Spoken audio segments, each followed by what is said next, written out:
Well, it looks like I'll have to do another take on this record again. Having a lot of problems with the computer tonight, and did a first take on this record I want to talk to you about, and I lost it. It just, I couldn't, I lost it. That's all I got to say. I lost the video. Computer is very slow. Hopefully, I'll be able to do some videos tonight on this thing. It is very early in the morning, 1:49. Week of May the 5th. Well, actually, the date is May the 5th, 2015. And I want to get to a Lost 45 with my 60s YouTube channel. Billboard's Hot 100, the week of May 9th, 1964. A delightful rendition of A World Without Love by Bobby Rydell. Earlier in 64, Peter and Gordon went to #1 with it. And Bobby Rydell having a go at it, trying to cash in a little bit on the British invasion. The cameo off the famed Cameo Parkway label, Bobby Rydell. Before I talk about the Bobby Rydell song, let me bring up the top 5 songs that week. May the 9th, 1964. Let me bring the page up rather. May 4th, 1964 at #5. The British invasion well underway. Can't Buy Me Love by the Beatles at #5. Bits and Pieces, one of the best damn songs. Song by the Dave Clark Five got that bits and pieces, brilliant. One of the best rock and roll records. Bits and Pieces by the Dave Clark Five, a British invasion hit at #4. My Guy by Mary Wells, Motown kicking into overdrive in 1964 at #3.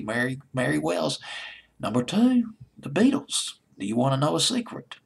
Lead singer George Harrison on that one.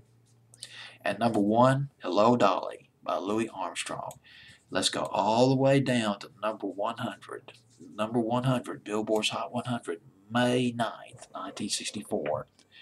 World Without Love by Bobby Rydell on Billboard's Hot 100 for 6 weeks.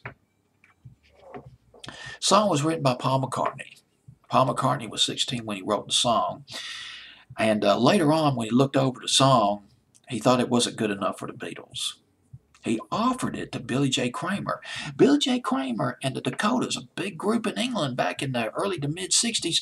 They had some big hits here in the States as well. Bad to Me, and of course the brilliant, the scintillating Little Children. Spring of 1964, Billy J. Kramer and the Dakotas. Billy J. Kramer turned it down. No, we're not doing World Without Love. Forget it. Paul McCartney was going out with a woman named Jane Asher. Lovely Jane Asher. At the height of Beatlemania, Jane Asher and Paul McCartney, the toast of London. They were a lovely couple, or so it seemed. The relationship didn't last forever, but that's beside the point right now. Paul McCartney moved into Jane Asher's house. Well, let me rephrase it, because the morals were a bit different back then. Paul McCartney moved into her parents' house. Well, she was living with her parents, so Paul McCartney moved in. He shared the same bedroom with her brother, Peter Asher. Peter Asher, along with his friend Gordon Waller, got a record deal. They became Peter and Gordon. Paul McCartney offered Paul Asher the song, World Without Love.